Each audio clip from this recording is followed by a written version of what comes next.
A sanctuary betrayed inside Haut de la Garenne. Haut de la Garenne, it stood on a hill in Jersey, a children's home meant to be a place of safety, a refuge for the vulnerable, for children needing care. This was the promise, a promise tragically broken. Few knew what truly happened there. For decades, secrets festered within its walls.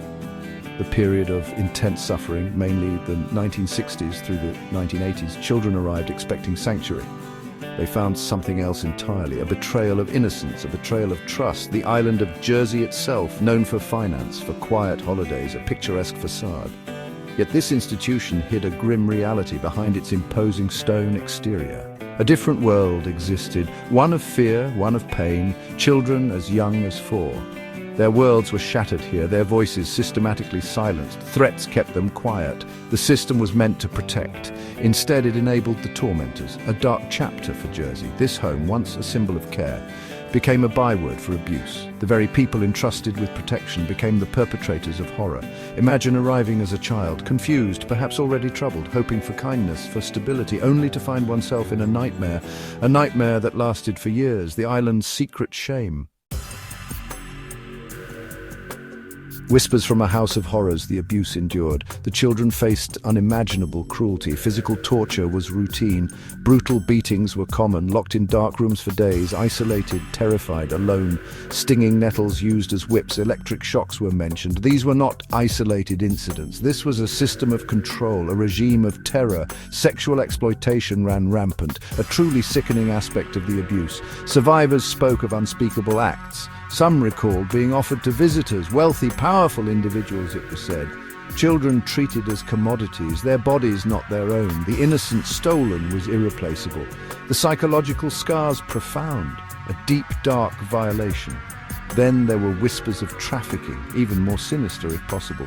Allegations surfaced. Children drugged, some recall, transported off the island, vanishing without a trace. Were they sold, used elsewhere? These claims point to a network. An operation far beyond the home itself. The full extent remains murky. Survivor testimonies paint a harrowing picture, their words, decades later, still raw, filled with pain and anger, a culture of absolute fear. It prevented so many from speaking out. They were children, after all, powerless against their abusers. Who would believe them? Where could they possibly turn for help?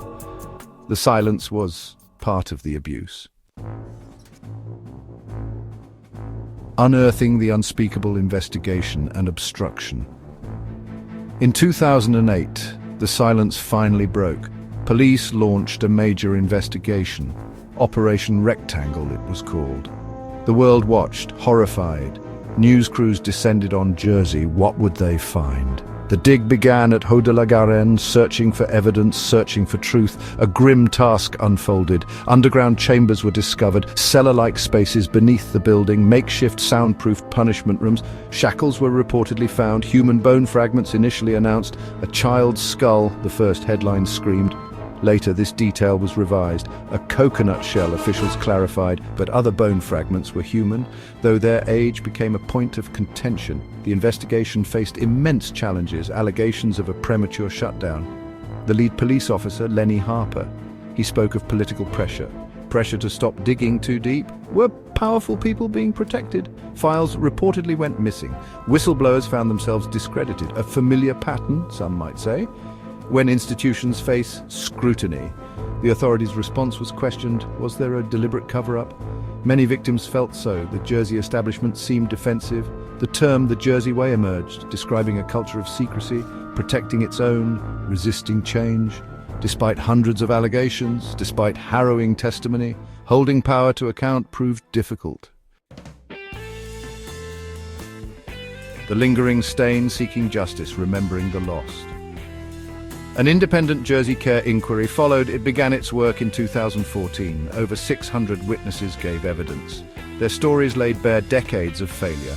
The inquiry's 2017 report was damning. It confirmed systemic failings. Children had been catastrophically let down. For a very long time, recommendations were made for change, for protection, the involvement of elite figures. This remains a disturbing question. Names like Jimmy Savile were mentioned during the inquiry by witnesses. Jersey's status as a discreet haven for the wealthy and powerful. Did this create an environment of impunity where such crimes could flourish? shielded from outside eyes and from proper investigation. Justice for the victims remains partial. Some abusers were convicted, 7 individuals, as a result of Operation Rectangle. But for many survivors, it's not enough. So many allegations, so few prosecutions. The scale of the abuse was vast. An official apology was offered, a necessary step, but not the end. The fight for full accountability continues. The trauma endures for so many. Haut de la Garenne. The building itself may be repurposed, but its name is now a symbol of institutional abuse at its worst, of systems failing the most vulnerable, of the courage of survivors. Their voices eventually broke through. It's vital these events are remembered, not just in Jersey, but everywhere, to ensure such horrors are never repeated.